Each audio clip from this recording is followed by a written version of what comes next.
जब हम प्रभु यीशु मसीह के सार्वजनिक सेवकाई को परखते हैं, जो 3.5 वर्ष की सेवकाई प्रभु ने इस संसार में सार्वजनिक तौर पर की, 30 वर्ष की उम्र से शुरू करके लगभग 33.5 वर्ष की उम्र तक,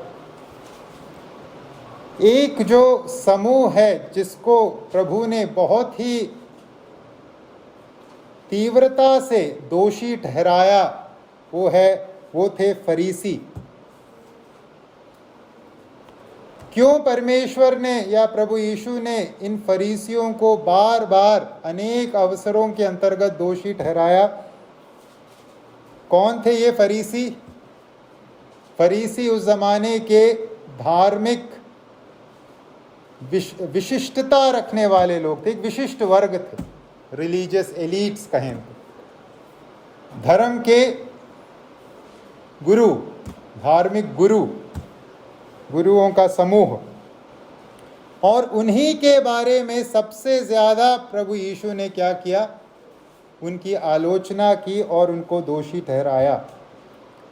क्या है कारण? कारण है ये जो फरीसी हुआ करते थे, वो अपने खुद पसंद व्यवहार के लिए जाने जाते थे। खुद पसंद मतलब स्वयं के भलाई को, धार्मिकता को उजागर करते हुए वह अपना जीवन जीते थे। सबसे उत्तम उदाहरण फरीसियों के ऐसे व्यवहार का हम उस परिचित दृष्टांत में पाते हैं, जहां एक फरीसी और एक चुंगी लेने वाला प्रार्थना करने गया। हम सब ने वो पढ़ा है, लूका रचित सुसमाचार उसके 18वें अध्याय में। वहां फरीसी क्या कह के प्रार्थना करता है? फरीसी प्रार्थना करता है ये कहते हुए कि प्रभु, मैं दूसरों के जैसा नहीं हूं, मैं तो ये करता हूं, मैं इस चुंगी लेने वाले के जैसे या अन्य किसी व्यक्ति के जैसे बुरा नहीं हूं। वह अपने स्वयं की बड़ाई करता है परमेश्वर के सम्मुख जाकर,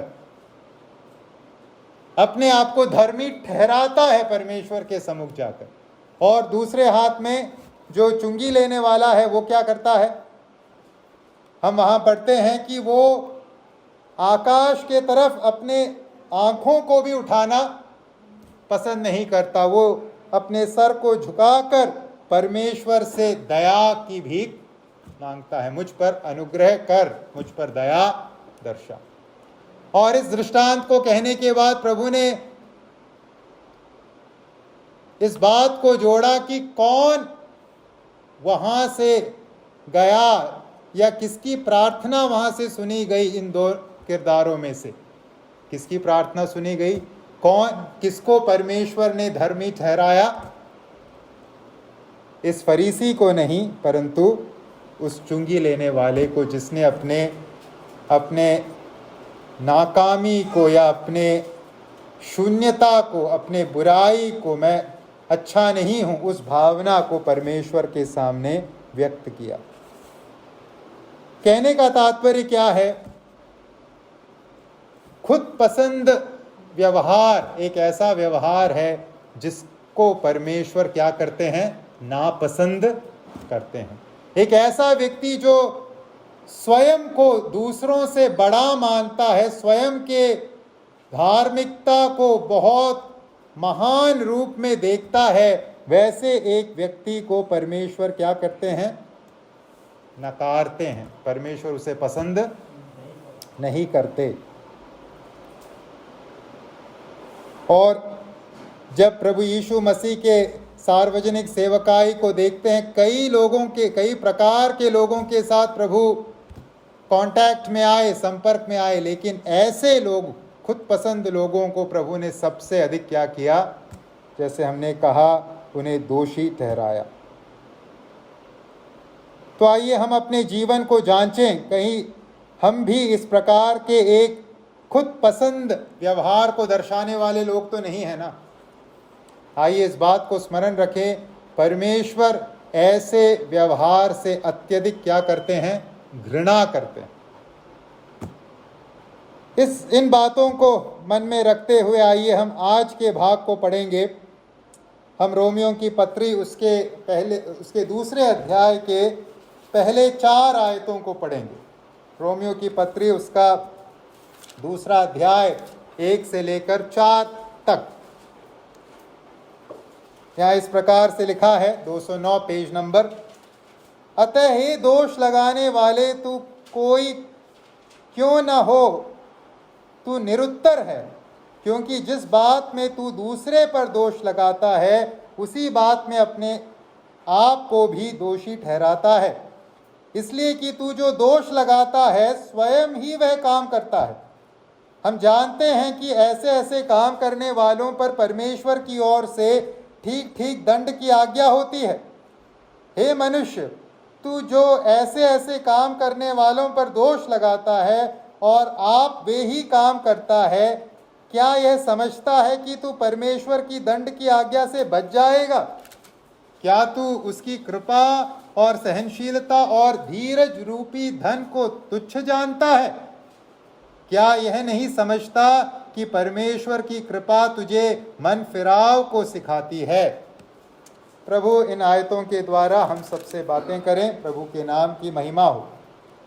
वास्तव में 1 से 16 तक के पद एक ही भाग के अंतर्गत आते हैं और विषय वस्तु भी एक है, लेकिन आइए हम अलग अलग भागों में इन अलग अलग फेसेस में, चरणों में इन भागों को आइए हम सीखें।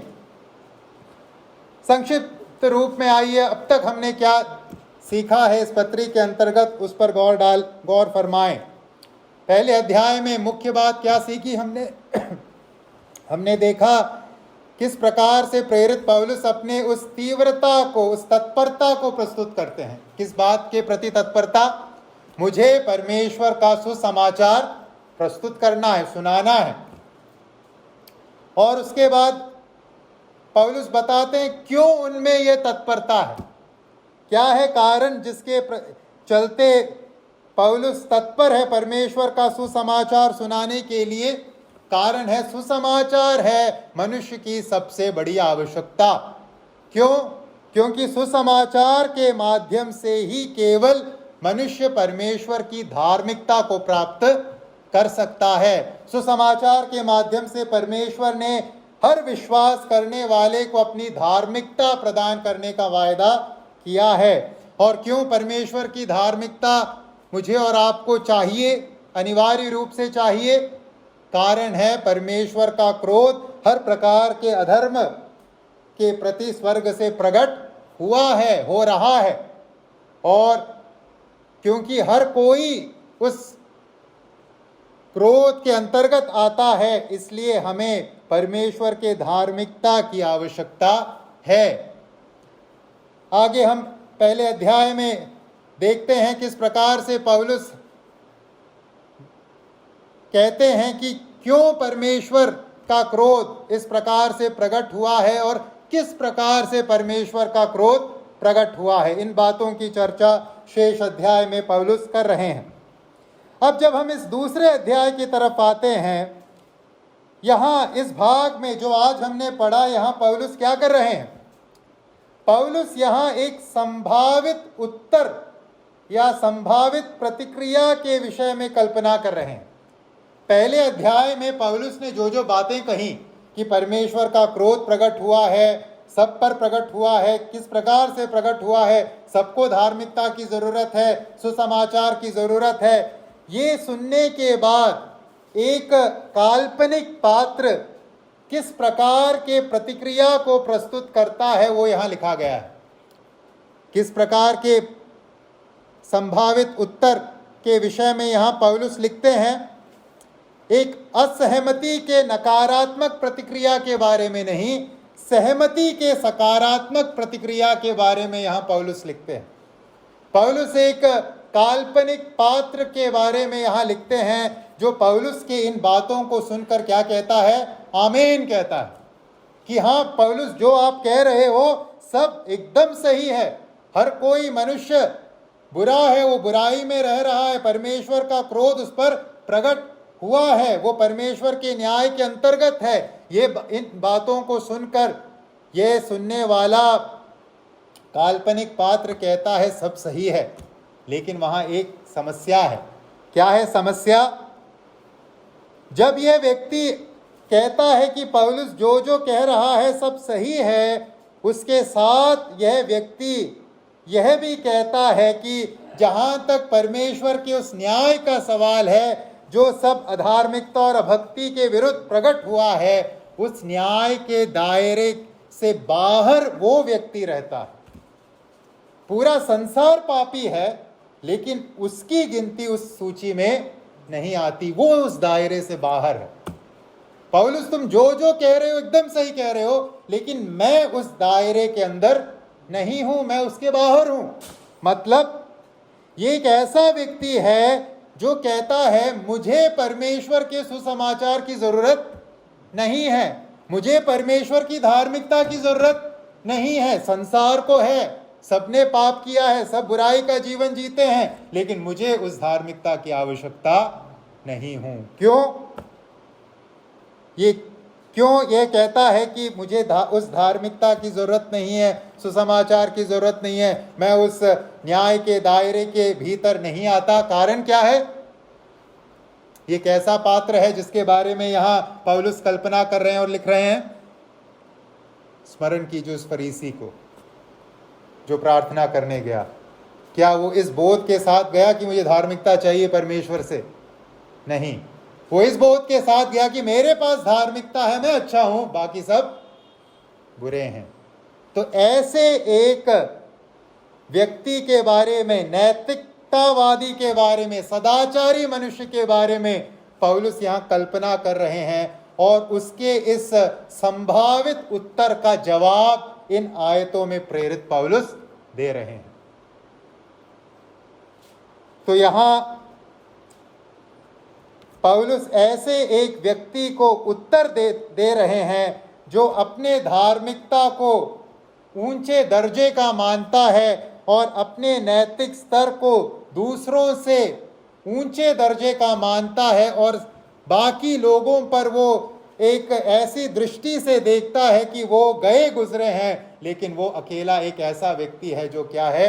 अच्छा है, वो अलग है, बेहतर है, दूसरे गए गुजरे हैं, उन्हें परमेश्वर से मदद की ज़रूरत है, मुझे कोई मदद की ज़रूरत नहीं है। ऐसे एक व्यक्ति के बारे में यहाँ पौलुस लिख रहा है, या एक खुद पसंद इंसान के बारे में, एक सदाचारी इंसान के बारे में, नैतिकवादी मनुष्य के बारे में, नैतिकतावादी मनुष्य के बारे में पौलुस यहाँ लिख रहा है। देखिए, जब हम पहले अध्याय में जिस प्रकार के पापों का जिक्र किया गया है उसके बारे में परखते हैं, उसके बारे में पढ़ते हैं, जैसे 24 से आगे के आयतों में, पहले अध्याय के 24 से आगे के आयतों में हम वहाँ लैंगिक क्षेत्र में अलग अलग पापों के बारे में पढ़ते हैं, हम निकम्मे मन के बारे में वहाँ पढ़ते हैं। हमें इस बात को कहना होगा कि स्वीकारना होगा कि समाज में हर एक व्यक्ति इस प्रकार से खुल्लम खुल्ला पापों में जीवन व्यतीत नहीं करता है।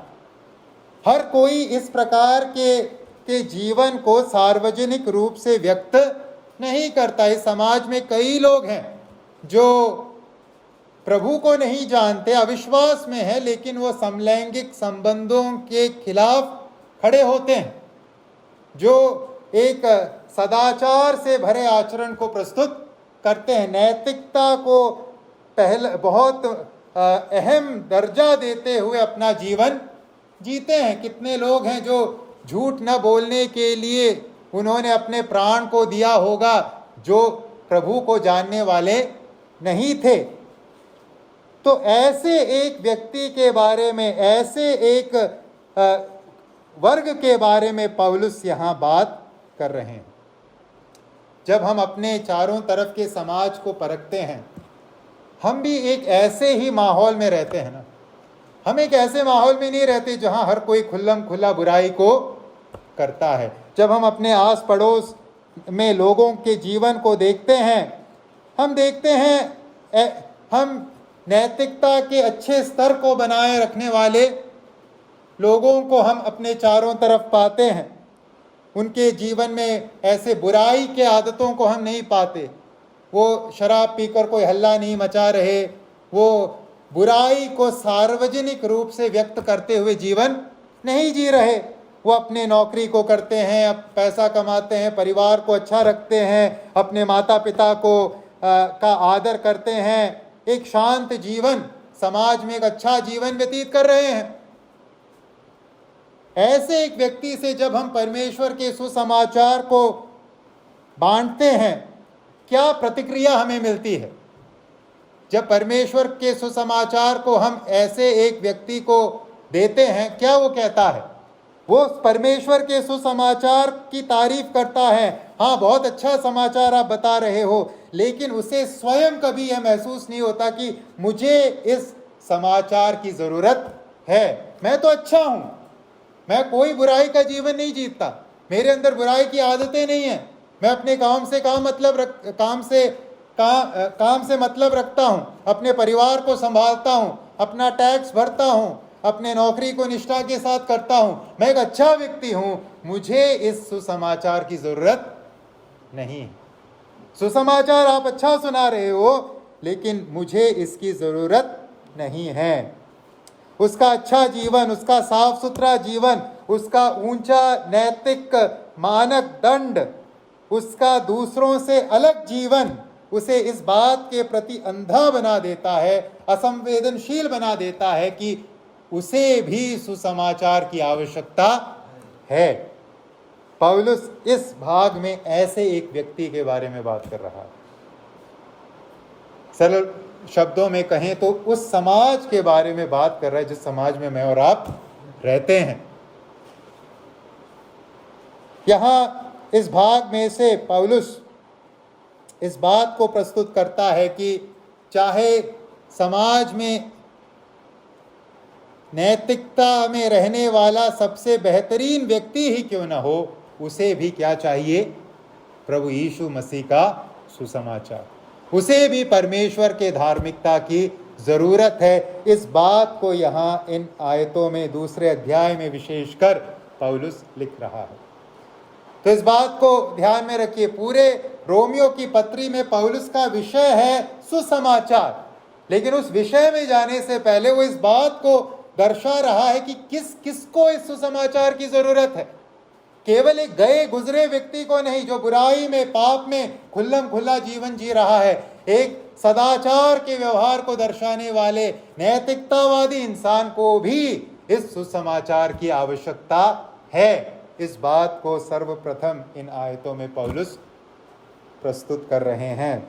किसी ने इस प्रकार से कहा है, अगर रोमियो का पहला अध्याय उड़ाऊ पुत्र के दृष्टांत में से एक उदाहरण लेकर इस प्रकार से समझाया है, हमें मालूम है उड़ाऊ पुत्र के उस दृष्टांत में कितने पात्र हैं, कितने बेटे थे? 2 बेटे थे। बुरा कौन था? कौन था जो पिता का निंदा करके, खुल्लम खुल्ला निंदा करके चला गया? छोटा बेटा।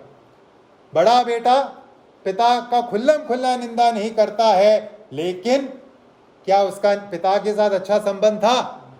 जब बेटा वापस आया, पिता ने जो किया वो इस बड़े बेटे को बिल्कुल पसंद नहीं आया। उसका भी पिता के साथ संबंध नहीं था, लेकिन वह खुल्लम खुल्ला उसको दर्शाने वाला व्यक्ति नहीं था। तो किसी ने कहा है, अगर रोमियो की पहली पत्री उस छोटे बेटे के उस हालत को दर्शाती है जो खुल्लम खुल्ला पाप करता है, परमेश्वर का इनकार करता है, बुराई में जीवन जीता है, तो इस दूसरे अध्याय में उस बड़े बेटे के बारे में लिखा गया है जो सदाचार का जीवन बाहर से जीता तो है, लेकिन अंदर पिता से कोई संबंध नहीं है, पिता के प्रति कोई भावना नहीं है। दोनों को उद्धार की जरूरत है, चाहे समाज का सदाचारी हो चाहे समाज का पापी हो, दोनों को उद्धार की आवश्यकता है।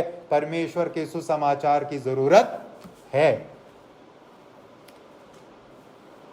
इस भाग में से जब पौलुस ऐसे एक सदाचारी व्यक्ति से बात कर रहे हैं, उत्तर दे रहे हैं, उसके संभावित प्रतिक्रिया का जवाब दे रहे हैं, मैं आपके सामने परमेश्वर के न्याय के विषय में कुछ बातों को रखना चाहूंगा, या इस पूरे अध्याय में परमेश्वर के न्याय के संबंधित विशेषताओं को पौलुस इस प्रतिक्रिया के अंतर्गत दे रहे हैं। पहले 16 आयतों में हम मुख्यतः 3 विशेषताओं को परमेश्वर के न्याय के संबंध में पढ़ते हैं। आज हम पहली विशेषता को देखेंगे पहले 4 आयतों में से। परमेश्वर के न्याय के विषय में पहली विशेषता क्या है? यहां हम पढ़ते हैं, परमेश्वर का न्याय जो है वो सत्य पर आधारित है। परमेश्वर का न्याय जो है वो सत्य पर आधारित है।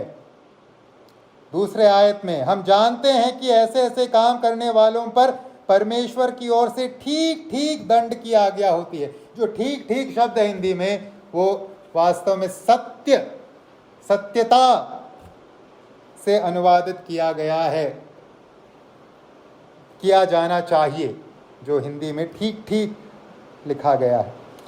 तो परमेश्वर जो न्याय सुनाएंगे, जो दंड की आज्ञा सुनाएंगे, वो सत्य पर आधारित होगा, वास्तविकता पर आधारित होगा, ठीक ठीक होगा। ये है पहली बात जो हम यहाँ सीखते हैं। देखिए, जब हम परमेश्वर के वचन को परखते हैं, यह बात स्पष्ट भाषा में प्रस्तुत की गई है कि परमेश्वर में किसी प्रकार का असत्य नहीं है। सत्य जो है परमेश्वर की बुनियादी विशेषता है। परमेश्वर में आप किसी प्रकार के असत्य को नहीं पाते। तीतुस 1:2 में लिखा है, परमेश्वर झूठ बोल नहीं सकता। परमेश्वर में झूठ है ही नहीं। और जब हम इस सच्चाई को आगे ले जाते हैं, हम पाते हैं परमेश्वर के न्याय में भी किसी प्रकार का झूठ नहीं है। परमेश्वर जो न्याय करेंगे वो भी सत्य के आधार पर ठीक ठीक प्रकार से करेंगे। जब हम एक सदाचारी व्यक्ति के बारे में या खुद पसंद इंसान के बारे में जिसकी चर्चा पौलुस यहाँ करते हैं, सोचते हैं ऐसा एक व्यक्ति क्या करता है। ऐसा एक व्यक्ति बार बार अलग अलग प्रकार से अपने जीवन के द्वारा सत्य का खंडन करता है। जो सदाचारी व्यक्ति है, नैतिकतावादी है, जो अपने आप को ठीक प्रकार के जीवन को जीने का अपने विषय में दावा करता है, वो वास्तव में क्या करता है? वो अलग अलग प्रकार से सत्य का खंडन करता है। इन 4 आयतों में कम से कम 2 प्रकार से पौलुस हमें दिखाते हैं कि ये सदाचारी व्यक्ति सत्य का खंडन किस प्रकार से करता है। सबसे पहली बात, पहले और तीसरे आयत में हम देखते हैं किस प्रकार से ये नैतिकतावादी व्यक्ति सत्य का खंडन करता है। अतः हे दोष लगाने वाले, तू कोई क्यों न हो, तू निरुत्तर है, क्योंकि जिस बात में तू दूसरे पर दोष लगाता है उसी बात में अपने आप को भी दोषी ठहराता है। इसलिए कि तू जो दोष लगाता है स्वयं ही वह काम करता है। उसी बात को तीसरे आयत में भी पौलुस लिखते हैं, हे मनुष्य, तू जो ऐसे ऐसे काम करने वालों पर दोष लगाता है और आप वे ही काम करता है। तो ये जो सदाचारी व्यक्ति है सत्य का खंडन करता है 2 प्रकार से। पहला प्रकार कैसे? जिस बात को लेकर वो दूसरों पर दोष लगाता है वही बात वो अपने जीवन में करता है।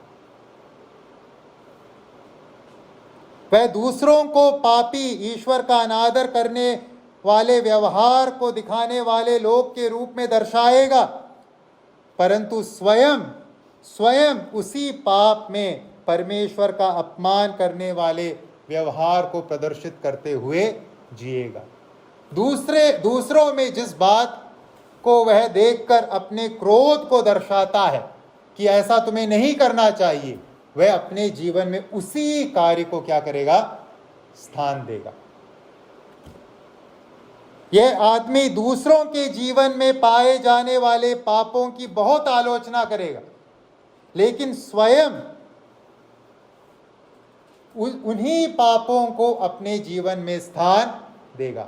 दूसरों के जीवन में वह पाप को देखेगा और उन पापों को गंभीर होने का लेबल लगाएगा, लेकिन अपने जीवन में उन्हीं पापों को रखेगा और कहेगा ये तो छोटी बात है, या ये तो मैं आदतन कर बैठा। वो किसी न किसी प्रकार का बहाना प्रस्तुत करेगा। ऐसे इस प्रकार से ये व्यक्ति क्या करता है? सत्य का खंडन करता है। वह उन्हीं पापों को अपने जीवन में बढ़ावा देता है, स्थान देता है, जिसके विषय में वो दूसरों के जीवन में आरोप लगाता है, दूसरों के जीवन के प्रति क्रोध दर्शाता है। और इस प्रकार के पाखंडी रवैये के द्वारा या दोहरे मानकों को दर्शाने के द्वारा ये व्यक्ति क्या करता है? सत्य को नकारता है। जब हम फरीसियों के बारे में नए नियम में पढ़ते हैं, इस बिंदु को हम बहुत ही स्पष्ट रूप से सीख समझ पाएंगे। जिस प्रकार से फरीसियों ने व्यवहार किया, ठीक इसी प्रकार से था। उन्होंने दूसरों में जिस बात को लेकर दोष लगाया, उन्हीं कार्यों को उन्होंने अपने जीवन में भी किया। मत्ती के सुसमाचार उसके 12वें अध्याय में प्रभु यीशु मसीह फरीसियों के जीवन में ये जो पाप था, इस प्रकार का जो रवैया था, उसको बाहर प्रस्तुत करते हैं। मत्ती रचित सुसमाचार उसका 12 के 9 से 14 तक के आयतों में देखिए क्या लिखा है। मत्ती रचित सुसमाचार 12 का 9 से 14। वहां से चलकर वह उनके आराधनालय में आया। वहां एक मनुष्य था जिसका हाथ सूखा हुआ था। उन्होंने यीशु पर दोष लगाने के लिए उससे पूछा, क्या सबके दिन चंगा करना उचित है? तो यहाँ फरीसी प्रभु से पूछ रहे हैं, सप्त के दिन चंगा करना क्या उचित है? प्रभु ने क्या उत्तर दिया देखिए। प्रभु उनके उस दोहरे मानकों को एक्सपोज कर रहे हैं, बाहर ला रहे हैं। उनके उस पाखंडी व्यवहार को बाहर प्रदर्शित कर रहे हैं। और प्रभु कहते हैं, तुम में से ऐसा कौन है जिसकी एक ही भेड़ हो और वह सबके दिन गड्ढे में गिर जाए तो वह उसे पकड़कर ना निकाले? भला मनुष्य का मूल्य भेड़ से कितना बढ़कर है। तुम स्वयं अपने जानवरों को सबके दिन संभालते हो, उसे तुम हानि पहुंचाने से बचाने के लिए जो करना है वो करते हो, और यहाँ एक मनुष्य है जो सूखे हाथ वाला है, जिसको मैं चंगाई दे रहा हूं, और तुम्हें लगता है मैं सबका उल्लंघन कर रहा हूं। वो स्वयं जो काम करते थे अपने जीवन में, उसी काम को जब प्रभु दूसरों के लिए कर रहे हैं, वो क्या लगा रहे हैं? आरोप लगा रहे हैं। दूसरों के जीवन को देखकर जिस बात को लेकर वो दोष लगा रहे हैं, वही बात उनके जीवन में वो संभाले हुए हैं, रखे हुए हैं। जब पौलुस यहाँ इस बात को कहते हैं कि तू जो दोष लगाता है स्वयं ही वह काम करता है, इस बात को हमें ध्यान में रखने की जरूरत है। यहाँ पौलुस केवल बाहरी कर्मों तक कार्यों को सीमित नहीं रख रहे। जब पौलुस कहते हैं कि ऐसा एक पाखंडी व्यक्ति वह काम करता है जिसके विषय में वह दोष लगाता है, यहाँ बाहरी कामों तक नहीं है पौलुस का इशारा, वह हृदय के अवस्था के बारे में भी बात कर रहा है। इसका अंदाज़ा हमें मिलता है पहले अध्याय के 29वें आयत को जब हम पढ़ते हैं। तब पहले अध्याय के 29वें आयत में जब पौलुस अनेक बुराइयों की एक सूची प्रस्तुत कर रहा है, वहाँ वो क्या करता है, क्या कह रहा है? वहाँ वह हृदय की अवस्था के बारे में बात कर रहा है। 29 में लिखा है, इसलिए वे सब प्रकार के अधर्म और दुष्टता और लोभ और बैर भाव से भर गए, और डाह और हत्या और झगड़े और छल और ईर्ष्या से भरपूर हो गए। भरपूर हो गए, भर गए से मतलब क्या है? हृदय की अवस्था। वो बाहरी कामों की चर्चा नहीं कर रहे पौलुस। हृदय आपका कैसा है? हृदय दुष्टता से, सब प्रकार के अधर्म से, लोभ से, भैरभाव से, हत्या से, झगड़े से, छल से क्या है? भरा हुआ है। तो ऐसा मत सोचिएगा कि जब पौलुस कहते हैं कि यह दोष लगाने वाला सदाचारी व्यक्ति उन्हीं बातों को करता है जिसके विषय में वो दोष लगाता है। ये केवल बाहरी कर्मों तक सीमित नहीं है, हृदय की अवस्था को भी यहाँ पौलुस उस दायरे में लेकर आ रहे हैं। तुम किस हृदय की अवस्था को रखते हुए दूसरों में दोष ढूंढ रहे हो? सदाचारी व्यक्ति का हृदय हर प्रकार के बुराई से भरा होगा, लेकिन उसी बुराई को वो दूसरों के जीवन में क्या करेगा? दिखाने का काम करेगा। वह दूसरों के सामने अपने आप को धर्मी प्रस्तुत करेगा। वो कहेगा मैं ऐसे काम नहीं करता, देखो इसने चोरी की, मैं चोरी नहीं करता।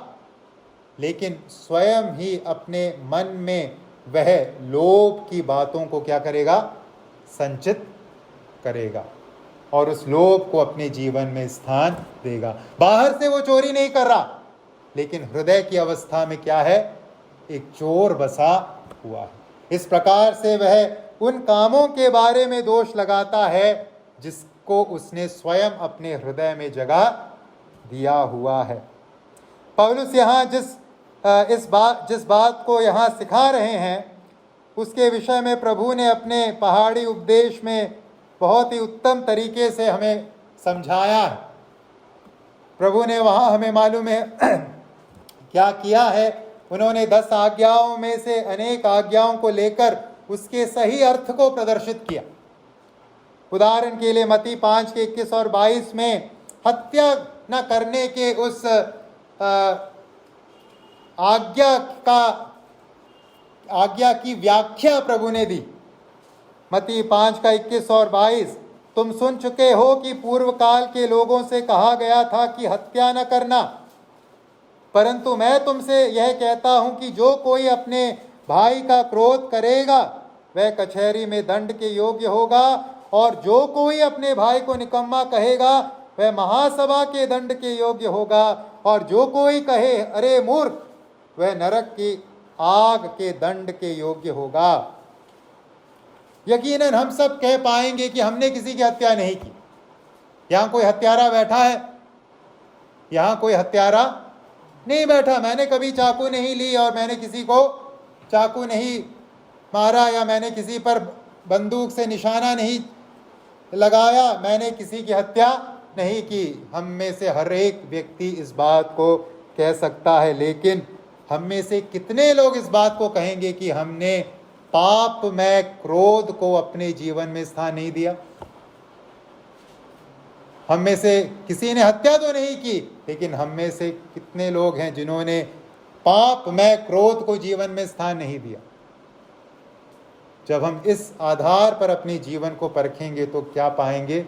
हमने हत्या किया है। तो यहाँ पौलुस ऐसे एक अवस्था के बारे में बात कर रहे हैं।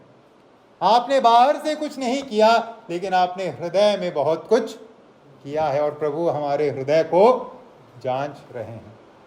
तो इस प्रकार से यह सदाचारी व्यक्ति, नैतिकतावादी व्यक्ति, खुद पसंद व्यक्ति पर सत्य को खंडन करता है, सत्य को नकारता है। किस प्रकार से? वह वही बात करता है जिसके बारे में वह दूसरों में दोष पाता है। पाखंड का जीवन जीकर, दोहरे मानकों का जीवन जीकर वह क्या करता है? सत्य का खंडन करता है, झूठ को बढ़ावा देता है। दूसरे प्रकार के बारे में यहाँ पौलुस लिखते हैं किस प्रकार से यह सदाचारी व्यक्ति सत्य का खंडन करता है। पहला प्रकार हमने देखा, वो वही करता है जिसके बारे में वो दूसरों में दोष लगाता है। दूसरा प्रकार कैसे वह सत्य का खंडन करता है? चौथे आयत में पौलुस वहां प्रश्न पूछते हैं, क्या तू उसकी कृपा और सहनशीलता और धीरज रूपी धन को तुच्छ जानता है? क्या यह नहीं समझता कि परमेश्वर की कृपा तुझे मन फिराव को सिखाती है? किस प्रकार से यह नैतिकतावादी व्यक्ति सत्य का खंडन करता है? परमेश्वर के भलाई को तुच्छ जानकर वह सत्य का खंडन करता है। परमेश्वर के भलाई को तुच्छ जानकर वह सत्य का खंडन करता है। कैसे? परमेश्वर को के भलाई को तुच्छ जानने से सत्य का खंडन कैसे हुआ? परमेश्वर किस उद्देश्य से अपनी भलाई को प्रस्तुत करता है, उस उद्देश्य को वह तोड़ मरोड़ कर अपने जीवन में अपनाता है। परमेश्वर जिस उद्देश्य से अपनी भलाई को मनुष्य के जीवन में प्रस्तुत करते हैं, उस उद्देश्य को यह व्यक्ति क्या कर देता है? परिवर्तित कर देता है और अपने इस नैतिकतावादी जीवन शैली को बनाए रखने के लिए उसका इस्तेमाल करता है और इस प्रकार से वह सत्य का खंडन करता है या सत्य के विरुद्ध कार्य करता है। परमेश्वर ने जिस उद्देश्य से अपने अनुग्रह को मनुष्य को प्रदान किया है, उस उद्देश्य को वह गलत रूप से इस्तेमाल में लाता है। यहाँ चौथे आयत में पौलुस परमेश्वर के भलाई के विषय में कुछ हमें सबूत देते हैं, किस प्रकार से परमेश्वर ने अपने भलाई को प्रस्तुत किया है। यहाँ 3 बातों का जिक्र किया गया है। परमेश्वर के धीरज रूपी धन के बारे में, सहनशीलता के बारे में, कृपा के बारे में। परमेश्वर की कृपा, परमेश्वर की सहनशीलता, परमेश्वर में पाया जाने वाला धीरज। कृपा से क्या है तात्पर्य? भलाई से क्या है तात्पर्य? परमेश्वर के सामान्य भलाई के काम जो सारे जगत के निवासी या सारे प्राणियों के ऊपर हम आता हुआ पाते हैं, वो है कृपा से तात्पर्य। प्रेरितों के काम 14 के 17 में हम इसका एक अर्थ समझते हैं। प्रेरितों के काम 14 का 17, तो भी अपने आप को बेगवाह न छोड़ा, किंतु वह भलाई करता रहा और आकाश से वर्षा और फलवंत ऋतु देकर तुम्हारे मन को भोजन और आनंद से भरता रहा। वर्षा प्रभु सबके ऊपर भेजते हैं, फलवंत ऋतु प्रभु सबको देते हैं, धूप प्रभु सबको देते हैं। जो सामान्य भलाई है, जो सारे सृष्टि के ऊपर प्रभु देते हैं, ये है प्रभु की कृपा जो प्रभु ने सार्वजनिक रूप से दर्शाई है। उसके बाद यहाँ दूसरी भलाई के बारे में जो पौलुस लिखते हैं वो है सहनशीलता। सहनशीलता से क्या है तात्पर्य? सहनशीलता से तात्पर्य है रोके रहना। क्या रहना? रोके रहना। क्या रोके रहना? दंड की आज्ञा रोके रहना। मनुष्य अपने कर्मों के द्वारा परमेश्वर को बार बार उत्तेजित करने की कोशिश करता है कि दंड भेजो, दंड भेजो। कभी कभी लोग कहते हैं ना, मुझे मारो, मुझे मारो। उस प्रकार से मनुष्य भी परमेश्वर को मानो उत्तेजित करने की कोशिश कर रहा है, अपना दंड भेजिए, अपना दंड भेजिए। लेकिन परमेश्वर क्या कर रहे हैं? परमेश्वर सहनशीलता दर्शा रहे हैं। जिस दंड को मुझे और आपको पहले ही मिल जाना चाहिए था, या मानव जाति को पहले ही मिल जाना चाहिए था, अगर मानवीय तरीके से सोचें, प्रभु अपने सहनशीलता के माध्यम से हमें और समय दे रहे हैं। अपने दंड को भेजने से प्रभु अपने आप को रोक रहे हैं। मनुष्य उस दंड को और बढ़ा रहा है पाप में बने रहते हुए, लेकिन प्रभु अपने सहनशीलता में अभी भी उस दंड को मनुष्य के ऊपर छोड़े नहीं है। और तीसरी जो भलाई जिसका जिक्र यहाँ पौलुस कर रहे हैं वो है धीरज रूपी धन। धीरज, परमेश्वर धीरज के साथ मनुष्यों के साथ व्यवहार करता है। जैसे हमने कहा कि मनुष्य अपने पाप के द्वारा लगातार परमेश्वर को मानो उत्तेजित कर रहा है, उकसा रहा है कि दंड भेजिए, दंड भेजिए। लेकिन परमेश्वर प्रतीक्षा कर रहे हैं, इंतजार कर रहे हैं कि ये मनुष्य कभी अपना मन बदलेगा और वापस आएगा। तो परमेश्वर ने अपनी भलाई को मानव जाति के ऊपर दर्शाया है, कृपा को, सहनशीलता को, धीरज रूपी धन को मनुष्य के ऊपर भेजा है। क्यों? किस उद्देश्य के साथ परमेश्वर ने ऐसी भलाइयों को मानव जाति को दिया है? पौलुस यहाँ उसका उद्देश्य बताते हैं 4 आयत के दूसरे भाग में। क्या यह नहीं समझता कि परमेश्वर की कृपा तुझे मन फिराव को सिखाती है? क्यों प्रभु कृपा दर्शा रहे हैं, सहनशीलता दर्शा रहे हैं, धीरज रूपी व्यवहार हमारे साथ कर रहे हैं? कारण क्या है? वो नहीं चाहते हम में से कोई भी नष्ट हो, हर कोई उद्धार पाए, मन फिराएं, परमेश्वर के नजदीक लौट कर आए। यह है परमेश्वर के भलाई के पीछे का उद्देश्य जो उन्होंने सार्वजनिक रूप से हर एक प्राणी के प्रति प्रस्तुत किया है। क्या है मन फिराव? पवित्र शास्त्र बाइबल में मन फिराव से तात्पर्य है एक आत्मिक बदलाव जो मनुष्य के जीवन में आता है जब वो पाप से फिरकर एक टूटे मन के साथ प्रभु यीशु मसीह के पास पाप क्षमा के लिए जाता है और परमेश्वर से विश्वास के माध्यम से धार्मिकता को अर्जित करता है। यह मन फिराव। मन फिराव से मतलब ये नहीं है कि आपको बुरा लगा कुछ समय के लिए, आपने गलत किया और फिर से आप उस बुराई में कुछ दिनों बाद लौट गए। ये नहीं है मन फिराव। मन फिराव का मतलब एक निर्णायक बदलाव आत्मिक अवस्था में, जब आपने टूटे मन के साथ प्रभु यीशु मसीह को स्वीकारा, पाप क्षमा प्राप्त की और पिता से वो धार्मिकता प्राप्त की जो वो हर विश्वास करने वाले को देते हैं। और यही मन फिराव परमेश्वर अपने भलाई के माध्यम से मेरे और आपके जीवन में, समस्त मानव जाति के जीवन में देखना चाहते हैं। परंतु इस सदाचारी व्यक्ति ने क्या किया? उसने इस भलाई को जो परमेश्वर ने संपूर्ण मानव जाति के ऊपर दर्शाया है, या इस भलाई के उद्देश्य को जो परमेश्वर ने संपूर्ण मानव जाति के ऊपर दर्शाया है, उसे तुच्छ जाना। परमेश्वर के इस मन फिराव के उद्देश्य को उसने परिवर्तित कर दिया और इस प्रकार से सत्य का खंडन उसने किया। परमेश्वर के भलाई को अपने जीवन में एक मन फिराव का कारण बनाने के स्थान पर उसने परमेश्वर के भलाई का इस्तेमाल क्यों किया? अपने पापों में बने रहने के लिए। कई बार हम इस प्रकार के प्रश्न को सुनते हैं। लोग पूछते हैं, प्रभु इतना प्रेमी है तो क्या अनंत काल के लिए मनुष्य को नरक में डाल देगा?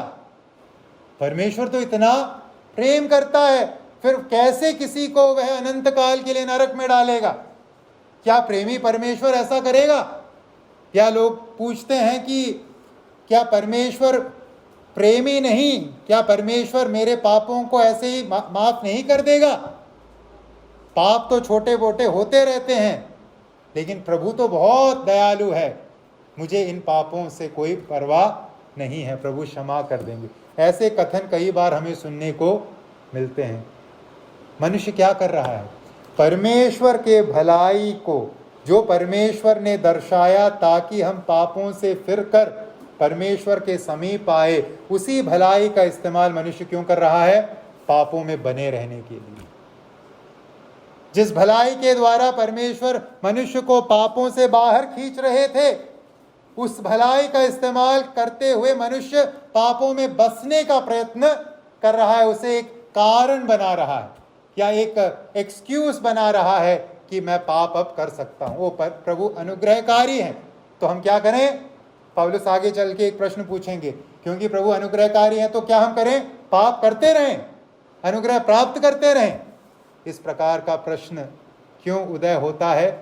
क्योंकि मनुष्य ने परमेश्वर के भलाई के उद्देश्य को बदलकर सत्य का खंडन करते हुए अपने पाप में बने रहने के लिए उस भलाई का इस्तेमाल किया है, कर रहा है। और इस प्रकार से इस दूसरी प्रकार से एक सदाचारी मनुष्य क्या करता है? सत्य का खंडन करता है। और ऐसे एक असत्य के संदर्भ में मनुष्य सदाचारी है, जिसके बारे में पौलुस यहाँ लिख रहे हैं, नैतिकतावादी है, अपने धार्मिकता के बारे में वो बड़ी सोच रखता है, लेकिन उसके जीवन में वो लगातार क्या कर रहा है? सत्य का खंडन कर रहा है, झूठ में वह अपना जीवन जी रहा है। ऐसे एक झूठ के संदर्भ में पौलुस परमेश्वर के न्याय की चर्चा करते हैं। और क्या कह रहे हैं दूसरे आयत में, हम जानते हैं कि ऐसे ऐसे काम करने वालों पर परमेश्वर की ओर से ठीक ठीक दंड की आज्ञा होती है। तुम अपने दोहरे मानकों के द्वारा, पाखंड के रवैये के द्वारा परमेश्वर के न्याय से बच नहीं सकते। परमेश्वर वास्तविकता के आधार पर, सत्य के आधार पर तुम्हारा न्याय करेगा। इस बात को यहां पौलुस प्रस्तुत करते हैं। यहां जब पौलुस लिखते हैं कि परमेश्वर ठीक ठीक दंड की आज्ञा देगा, ये ठीक ठीक से मतलब क्या है? वास्तविकता के आधार पर परमेश्वर दंड की आज्ञा देगा। जहां तक एक सदाचारी व्यक्ति का सवाल है, जो पाखंड वह दर्शाता है और जो दोहरा मानक वह दर्शाता है, इस संसार में शायद उसे लोगों से तालियां मिले और लोगों से आदर सम्मान मिले, इस समाज में उसे तालियां और आदर सम्मान मिले, परंतु जहां तक परमेश्वर के न्याय का सवाल है, ऐसे पाखंड के कार्य परमेश्वर के न्याय के सामने उसकी मदद नहीं करेंगे। नीति वचन 16:2 में लिखा है, मनुष्य का सारा चाल चलन अपनी दृष्टि में पवित्र ठहरता है, परंतु प्रभु मन को तौलता है। मनुष्य का सारा चाल चलन अपनी दृष्टि में पवित्र ठहरता है। ये सदाचारी व्यक्ति क्या कहता है अपने बारे में? मैं पवित्र हूं। लेकिन प्रभु क्या करते हैं? मन को तौलता है। परमेश्वर मन को तौलते हैं और इस कारण जो कोई जैसा बोता है वैसा ही काटेगा। गलातियों 6:7 में, धोखा न खाओ, परमेश्वर ठट्टों में नहीं उड़ाया जाता, क्योंकि मनुष्य जो कुछ बोता है वही काटेगा। मनुष्य को हम ठट्टों में उड़ा सकते हैं, मनुष्य के सामने हम दोहरा वेश धारण कर सकते हैं, मनुष्य के सामने हम कुछ और व्यवहार कर सकते हैं, एक धार्मिकता को प्रस्तुत कर सकते हैं, अरे मैं बहुत बड़ा भक्त हूँ, मैं बहुत धर्मी हूँ, मैं बहुत अच्छा इंसान हूँ, और हृदय में हर प्रकार की बुराई को हम स्थान दे सकते हैं। लेकिन धोखा न खाओ, पौलुस कहते हैं, परमेश्वर ठट्टों में उड़ाया नहीं जाता, क्योंकि मनुष्य जो कुछ बोता है ठीक वही काटेगा। हम जिस प्रकार का जीवन जी रहे हैं, प्रभु उसी प्रकार के जीवन का इस्तेमाल करते हुए हमारा न्याय करेगा। हम जिन मानक दंडों के आधार पर दूसरों को दोषी ठहराते हैं, प्रभु उन्हीं मानकों के आधार पर हमें भी दोषी ठहराएगा। परमेश्वर अपने निर्णयों में, अपने न्याय में ईमानदारी के साथ, निष्पक्षता के साथ कार्य करेगा। वह जिस मानक के आधार पर एक नैतिकतावादी मनुष्य ने दूसरों का न्याय किया, दूसरों को दोषी ठहराया, उसी मानक का इस्तेमाल करके उस नैतिकतावादी इंसान का भी न्याय करेगा। जो वह बो रहा है वही एक दिन वह काटेगा, क्योंकि परमेश्वर का न्याय सत्य पर आधारित है, वास्तविकता पर आधारित है। हम किसी ढोंग को रचकर परमेश्वर के न्याय के दिन अपने आप को बचा नहीं पाएंगे, क्योंकि वो हृदय को परखता है, हृदय को तौलता है, विचारों को तौलता है। हम परमेश्वर के सम्मुख उस प्रकार से खड़े हैं। मत्ती रचित सुसमाचार 7 के 1 और 2 पद में यही बात प्रभु यीशु ने भी कही अपने पहाड़ी उपदेश के अंतर्गत। मत्ती 7 का 1 और 2, दोष मत लगाओ कि तुम पर भी दोष न लगाया जाए, क्योंकि जिस प्रकार तुम दोष लगाते हो उसी प्रकार तुम पर भी दोष लगाया जाएगा, और जिस नाप से तुम नापते हो उसी नाप से तुम्हारे लिए भी नापा जाएगा। हे नैतिकतावादी इंसान, पौलुस कहते हैं, मानो तुम जिस प्रकार से आज दूसरों को दोषी ठहरा रहे हो, उसी प्रकार से प्रभु एक दिन तुम्हें भी दोषी ठहराएगा। तुम में से कोई भी बचने वाला नहीं है। हे फरीसी, तुम उस चुंगी लेने वाले को दोषी ठहरा रहे हो, जिस मानक का तुम इस्तेमाल आज उसके लिए कर रहे हो, उस न्याय के दिन प्रभु उसी मानक का इस्तेमाल तुम्हारे लिए करेगा, तुम बच नहीं पाओगे। ये है परमेश्वर के न्याय के विषय का पहला बिंदु जो इस अध्याय में पौलुस प्रस्तुत कर रहे हैं।